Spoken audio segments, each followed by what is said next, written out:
Hey guys, welcome back. Recently, there have been a lot of changes over at 343. Of course, Bonnie Ross has stepped down, and following that, 3 people have stepped in to fill her role.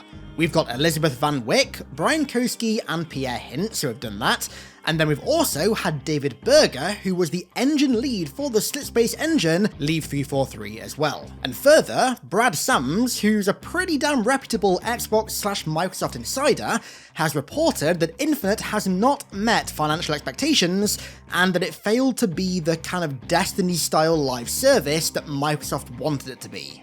So, it's clear that not only have 343 had a major reshuffle, but also that Halo Infinite didn't exactly turn out the way that many within Xbox and Microsoft had hoped that it would do. With all these new people coming into higher up positions at 343, those people are going to be bringing new ideas, and so I'd say that the future of the Halo franchise is different and maybe a little bit uncertain, not necessarily in a bad way, just I have a feeling that it's not going to go down the course that it was originally going to go down, and so that could lead to a new direction for the franchise. And so, with all that in mind, I thought today it'd be pretty fun to go super speculation mode and try and design the perfect Halo Infinite sequel based on all of the game's successes and failures, because boy, there's a lot of both. So, let's begin.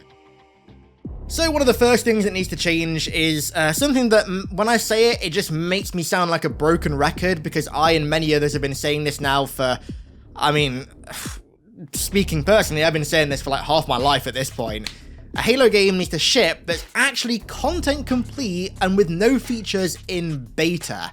The fact that, like, core features like co-op have to be publicly beta tested a year after launch just isn't a good look for the game nor the franchise. There's no excuse for another Infinite tier launch. I mean, every game that launches like MCC did, or like Halo 5 did, or like Infinite did, just causes irreparable harm to the brand that is Halo, and it's very hard to fix that harm. I just find it sad that people nowadays, not just with Halo, but with kind of gaming in general, go into the launches of really highly anticipated games that they're really excited for with the mindset of like, well, it's probably going to suck at launch, but give it a year or two and then it'll be great, right?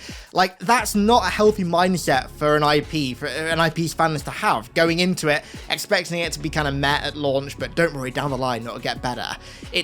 I don't know, we shouldn't be expecting that for games, Halo included. To break that mindset, all that needs to be done is for one game in a franchise like Halo to ship content rich and polished, and that mindset's broken because it's been proven that games can still ship like that. I think ultimately the next Halo, whatever it is, should not be shipped until both A, it's actually finished, content rich, and polished to a degree, and B, you also have a long-term plan in place that you know you can follow and that doesn't necessitate God knows how many delays and missed deadlines. That's another thing. Of course, nowadays games have to have a degree of live service with them more than back in the Halo 3 days, because that's just the way the industry is nowadays.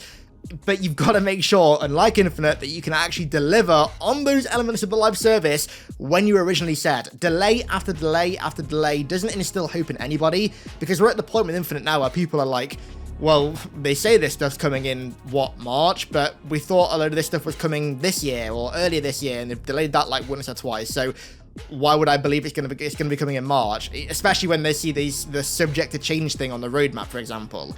There needs to be a degree of like consistency and hope instilled with content updates. That's a key element of having a live service be healthy and sustainable, and that's not what Infinite has right now, so whatever comes next needs to do that. Oh, and another thing as well, this doesn't just apply to Halo. I can think of like 25 games right now off the top of my head that this applies to, but please try not to formally announce your game until you're confident in the content that you're showing off and also the release date that you're giving, as rough as that release date may be. Having the content shown in game announcements just be nowhere to be seen when the game actually launches isn't the best thing. Now, I said this a lot with Infinite, and it never happened, but I'm going to say it again for the next one. I still think that the next Halo game, whenever it comes, should absolutely have some massive, big, marketable third mode. Kind of like how Warzone was for Halo 5, but on a bigger scale, although granted, we have, of course, Tatanka, the Halo Battle Royale, coming out like I don't know when it's meant to be, like, is it next year, year after, something like that? Either way, that's coming out, so if that really does take off, like a la Warzone or Apex, then maybe the next game won't need that because you can just have Tatanka on the side. Kind of like how Modern Warfare 2 has Warzone 2.0 with it. Then again, that's also getting the Tarkov DMZ mode as well, that's a completely different topic because that game's getting so much content at launch or around the launch period. But either way, I think whether it's Tatanka or something else entirely different, expanded invasion, please. There's just got to be some big hyper-marketable third mode that brings something new to Halo, but is still entrenched in the core roots of the franchise.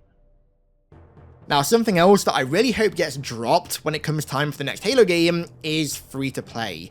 It can be a success for some franchises, but there are just too many concessions that have to be made to ensure financial stability and success, and when it comes to Halo, those concessions are core to the Halo experience, right? Like, other franchises don't really have to worry about it, but Halo does, because so many of the features that have to be sacrificed to ensure free-to-play can occur are core features that people have loved for a long time and have an attachment to. For example, Halo's traditional progression and unlock system had to be replaced by a battle pass and a store, both hyper-monetized. And also, content has to be drip-fed for the pure purpose of engagement over providing a robust, content-rich launch for the game. Because of the lack of a sunk cost in a free-to-play game, the only investment a player has in a free-to-play game is the amount of time they spent downloading it, they're more likely to drop it because they've not got any degree of attachment to it. So developers have to ensure that there's always something for them to return for beyond their own investment. With a free-to-play game, you aren't as much selling a package like you are with a $60 game, but rather you're inviting players into a service, which is why I think free-to-play and live service often go hand in hand. And thus, the drip feeding of content to ensure returning players, at the cost of a robust set of launch content, is almost a given with free-to-play games. All in all, I just don't think that Halo going free-to-play is in line with players' expectations of a Halo game. The two clash quite heavily, and in my opinion, free-to-play should absolutely be dropped. Okay, so before we continue, a quick word from the most iconic sponsor in town, Audible. The biggest repertoire of Halo lore in existence can be found on Audible. Pretty much every Halo audiobook you can think of, from newer releases like the Rubicon Protocol, Point of Light, Divine Wind, and Shadows of Reach, all of which either link in with Halo Infinite's story, Halo Wars 2's story, or both, to older titles like the absolutely god-tier Forerunner trilogy, or Contact Harvest, the Sergeant Johnson story by the man, the myth, the legend, Joseph Staten. I listen to Audible whilst AFKing woodcutting in everyone's favourite medieval point-and-click browser game, but it also makes for perfect audiobook listening while cooking, while smoking some meat, whilst working out, or just chilling as well, and you also get 1 free credit per month to redeem for any audiobook to keep forever. So what are you waiting for? New members can try Audible for 30 days free on us by going to audible.com/HiddenXperia or by texting HiddenXperia to 500 500. That's audible.com/HiddenXperia or by texting HiddenXperia to 500 500 to start listening today. Thanks to Audible for yet again another iconic sponsor, and let's get back to designing the perfect Halo Infinite sequel. Another thing that I think should be not necessarily dropped, because that's kind of unrealistic, but toned back quite a bit, is this aggressive push for the broader audience. When you say you're pursuing a broader audience, what that pretty much means nowadays, at least, is watering down what makes your game unique to try and appeal to a mass audience, but in doing so, that only makes your game less appealing because it takes away all of its USPs, its unique selling points, what make it unique in the first place, and what make it different and appealing compared to other games. I think a great example of this within Halo Infinite is the fact that a battle pass replaced the standard Halo progression/unlock system, right? Halo Infinite didn't need a battle pass. It's not the next step in Halo's progression evolution, or is it in any way even an improvement over what the game had done before. A battle pass doesn't fix anything wrong with previous unlock systems.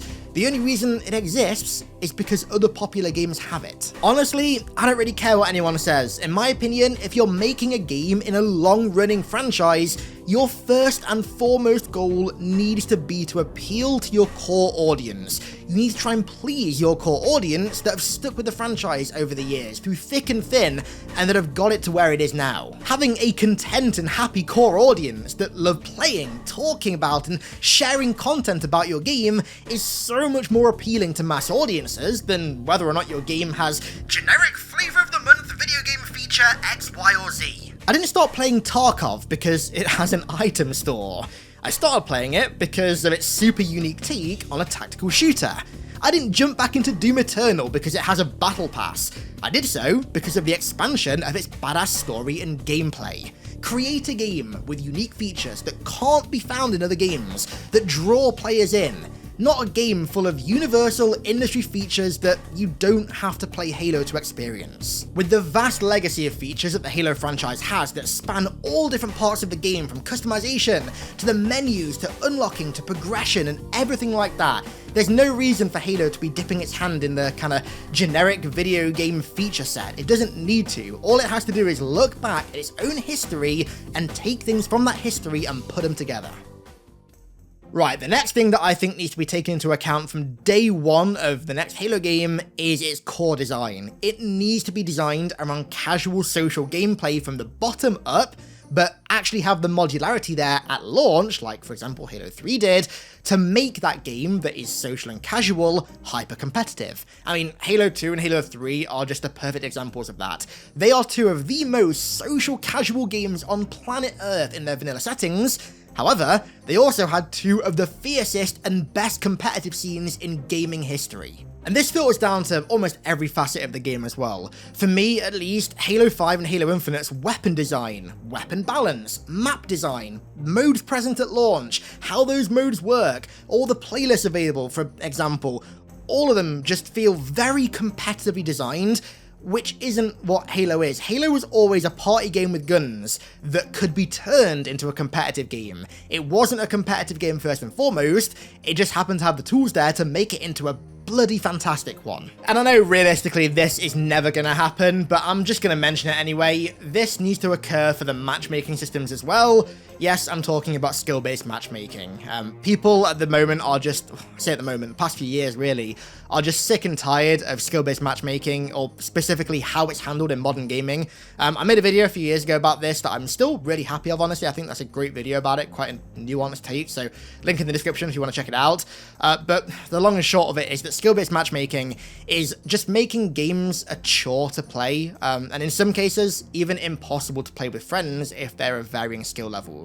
Or, if you're in a region like Australia, for example, where the population isn't very high, the game just becomes, in some cases, literally unplayable. Max Hoberman, who if you don't know was the guy who did most of the matchmaking stuff for Halo 2 and Halo 3 at Bungie back in the day, and then went on to create Certain Affinity, who are making the Halo Battle Royale, his strategy of having matchmaking back in the Halo 2 and Halo 3 days essentially act as a virtual LAN party where players of all skill could come together is just objectively the best way to do matchmaking. It's infinitely better than whatever the hell it is we get nowadays. I still think Halo 3 managed all of this perfectly back in 2007, honestly. A list of social playlists that had loosely controlled skill-based matchmaking, and then a list of rank playlists that had really tightly controlled skill-based matchmaking, with a visible rank that increased as your skill-based matchmaking rank increased. I don't understand what the problem is with having both of those systems there. You literally cater to both audiences. The people that want to try hard and play competitive, and the people that just want to sit back, chill, drink a beer or whatever and play some Halo, right? Like, it's the perfect compromise. But nowadays, at least with Halo, we have games that are not only designed to be very competitive from their core, but also have really strict skill-based matchmaking, which just combine together to make matchmaking feel so sweaty regardless of what you're playing. Right then, moving on to a part of Halo that has forever been near and dear to my heart, honestly, since Halo 1, to be quite honest with you. Customization. A lot of these changes are going to be very obvious, I think, so I'm not going to spend too much time on them. The first of which is to scrap armor coatings. I don't need to expand on this, really. We all know how bad armor coatings are. They're shit. There's no other word for it. It's a terrible, awful system that should have never been put in place. It's a purely reductive change to customization that benefits nobody besides shareholders. That's it. All you need is a standard hopefully expanded like color grading color wheel for changing your Spartans primary, secondary, tertiary, even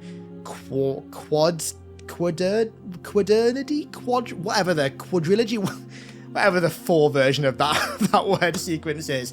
Change your first, second, third, and fourth color or whatever, and then also add like Doom 2016 style textures on top of that. Maybe monetize patterns that you can put onto it as well, but don't try and monetize colors again. That was a ridiculous idea for Infinite and should never be put in another Halo game ever again. And then the same goes for armor cores as well. Again, everyone's on the same page with armor cores. Just pointless. I don't really need to spend much time talking about this. They're just another purely reductive change, and I say change very loosely, to customization that I'm convinced, honestly, was their way of copy-pasting the kind of bland trend of having people in multiplayer play as these gimmicky like operators or heroes or whatever instead of like the nameless soldier. Every game nowadays does that, from Call of Duty to Battlefield, and I can't stand it. I miss playing as like the nameless soldier. That was such a cool thing in multiplayer back in the day, and now every game has these annoying, quirky, irritating characters that I don't want to play as, and I feel like armor cores were basically Halo's attempt at doing something a little bit like that. Obviously, it's not worked out at all. Nobody likes them.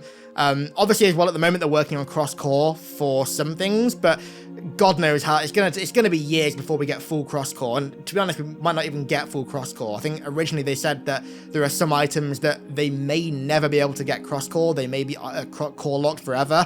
So whenever the next game comes out, just completely ditch the core system. It's awful and it serves no purpose. And kind of on that note as well, I really want to see this Spartan Story bullshit drop for the next game. 343 have been obsessed with this since really kind of like Halo 4, and it has so many negative ramifications for many parts of the game. For example, if the next game chooses to do a kind of live service narrative like Infinite that seeks to put us in the story, then indirectly, customization and player expression are restricted by this, because there's no room for playable elites, or God forbid anything else, because the story of our character is just a Spartan story. There's no room for it to be an elite story or anything else, because it's a Spartan story, so the only thing that we can have in there that is attached to us is our Spartan. Halo is about so much more than just Spartans, in terms of its narrative and also its customization, and I just don't understand why 343 still don't seem to get that. Sell it. So much for a stealthy advance. And on that note, it's finally time to expand customization beyond Spartans once again. Please bring back playable elites. It's beyond time. Playable elites not only have such a large audience, but they also allow for so many unique styles of game modes that aren't possible or just lose so much of their uniqueness when it's Spartans versus Spartans. Like, think of Invasion, for example. Think about how much less cool Invasion would have been if it was just Spartans versus Spartans. It would have just felt like any other multiplayer mode.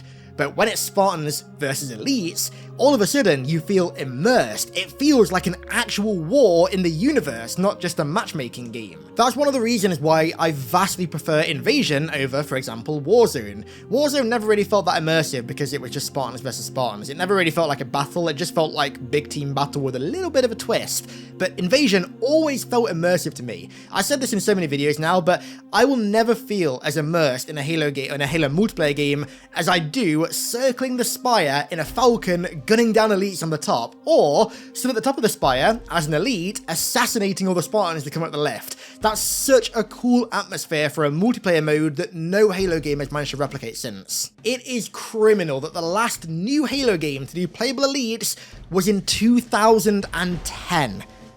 That needs to change, seriously. I mean, hopefully as well at some point we can go beyond playable elites and have playable brutes, or maybe even like playable ODSTs, but I mean, that's jumping the gun. We got to get playable elites back for the first time in 12 years. I mean, obviously we had H2A, but doesn't really count. I mean, Halo Reach was the last new game to have them. So yeah, hopefully once we've got those back, we can start looking beyond just playable elites, but for now, we need them back. Right then, let's talk about narrative for a little bit before we round this video out, because of course it goes without saying, but narrative, campaign experiences are incredibly important. So one of the things that I really want to see in the next game is for the narrative to actually act as a continuation of what Infinite set up, because 343 are really yet to do that with any of their games, right? Like, don't get me wrong, I still love Infinite's campaign and story, but neither Infinite nor Halo 5 felt like they were really picking up where the previous game left off. And hell, they don't even feel like they're in the same story, to be honest with you. And that's not even like they have to pick up directly where the previous game ended off, because Halo 2 didn't pick up directly after Halo 1. Halo 3 didn't pick up directly after Halo 2. But the thing is, with those games, the original trilogy still told one very large, cohesive story that had definitive beginning, middle, and end points to it. And 343 are yet to do that. They're yet to tell one cohesive story that spans multiple games. But with what Infinite set up, Infinite could very well be the beginning of that. And this next thing it's more personal preference, it's very subjective, but it's something that I really liked about Infinite that I've seen quite a lot of people sour to over time. That's the open world. I still really like Infinite's open world. It wasn't perfect, it definitely could have been better, but I still really enjoy exploring Zeta Halo. And for the next Halo campaign, I want to see that open world return. However, I also want to see a significantly better take at linear, stylized missions alongside it, because Infinite's linear missions weren't good. I don't think anyone's going to sit here and say they were. They had a few unique parts of them that were enjoyable, but broadly speaking, would any of Infinite's linear missions stand up to anything in Halo 1, Halo 2, Halo 3, ODST, Reach, 4? No, not really. There needs to be a better take on linear missions alongside the open world. The open world definitely has its benefits. Like I said, there's many things about it that I like, notably the exploration, but I don't think you can just have open world because there are too many drawbacks with it. Like, for example, in Infinite, AI can't drive vehicles. They barely follow you around the world. The AI is very loose in how it follows you. There's just so many drawbacks, AI in particular, but other things as well, that you can do a lot easier in linear missions. Like, there's no, for example, intro to Silent Cartographer, where you and like 10, 15, 20 other Marines disembark from Pelicans together and rush one location. You don't get that at all in Infinite's open world, and that's one of the strengths of linear missions. You can do those like really curated encounters that are very developer engineered and scripted, but very stylized. That's kind of like one of the trade-offs with an open world. You get more freedom, but you can't do stuff like that. But having individual levels like that allow those levels to have more stylization, more kind of identity and unique quirks that can't really be done in an open world. For example, biomes, right? Like having, in one open world, having snowy mountains, a desert, a jungle, beaches, forests, Pacific Northwest evergreen areas. It's not really like feasible if you want to make your world believable. But when you have linear levels that go alongside that open world, you can be taken to different parts of the ring that are like designed purely for that mission, that you can be like, oh yeah, this is on the other side of the ring, that's why it's snowy, or oh yeah, this is like thousands of miles away, this is why it's a desert, right? You can't do that in an open world. So yeah, like I said, both kinds of level design have their merits. I personally enjoy open world and individual levels as well, and also when the two blend, like Silent Cartographer, and I'd like to see kind of all three of those really put together into one game, because all three have merit, all three have things that I really enjoy, and I think all three can work alongside each other really well. And so, to bring it all together, the final thing that absolutely, categorically needs to be changed and improved upon in the next Halo game is the menu and UI. A focus needs to be put on a strong, robust UI that's visually appealing, responsive and efficient in both its layout and its accessibility. I think we're all in agreement here that UI's peaked with Reach and just have been turbo downhill since. We all thought Halo 5's UI was bad because it was ugly, but at least it was functional. When Infinite came around, it's like, right, the UI is not particularly attractive, and also it's buggy, slow, messy, has very little visual appeal, just not great at all. Infinite's UI really lacks any of the visual appeal that Bungie's UIs and also Halo 4's UI to a degree had. And on that note, real quick, bit of a tangent, but I kind of miss when UIs felt like they were kind of an in-universe thing. So for example, this is only really a thing for me in Halo 1, Halo 2 and Halo 4. When I go back and play Halo 1, Halo 2 in particular, I feel like those UIs are like in a terminal or something. Halo 2 in particular, I see all that, like, those glyphs and text moving in the background. It feels like I'm like inputted into like a 4 in a terminal. And then you skip forward to Halo 4 and it feels like I'm in a terminal on the Infinity, like a war game simulation or something. It's not my favorite aesthetic. I much prefer Halo 1 and Halo 2's, but I appreciate the kind of stylization and theming of the UI in that way. And nowadays you look at Infinite's UI and it's just boxes. Like, it's granted, I will say that the customization screen is pretty cool. Like the fact that you're in a hangar, I like that. That's really cool. But it's weird how that's only for customization and doesn't transfer to the rest of the UI. The rest of the UI is just really just not attractive at all. So yeah, a massive focus needs to be put on making the UI not just visually appealing, of course, but responsive and everything as well. And so, if I was to design a Halo Infinite sequel, that's how I'd do it. Let me know your thoughts down below in the comments if there's anything else major that you'd want changed from Halo Infinite, or if there's anything new that you'd like added to the game. Honestly, for me, the biggest thing is I just want a new game, a brand new game, directed by Joe Staten from the very beginning, all the way throughout, directed by Joe, that aims to be feature-rich and polished at launch. It doesn't need to split the atom, it doesn't need to reinvent the wheel, it just needs to be a nice, traditional, content-rich, polished Halo game. And then, once you've got that, you can start to expand, adding new things, adding completely new modes, adding completely new takes on the franchise, but you've got to get that core foundational Halo experience out first, because if you don't have that, then people aren't going to be happy when you start trying to experiment in completely different areas. At the end of the day, people just want a good Halo game, man. That's it. You can do everything else after that. It's just ancillary. Just get a good Halo game out first, and then we can start focusing on the other stuff. And so, with all that said, I'm going to round this one out here because it's been quite a long one. Thank you all very much for watching. I want to give a massive thank you to all of my amazing patrons for the continued support over there. Thank you all so much, and thank you all very much once again for watching. I really do appreciate it. And I'll catch you all in the next one.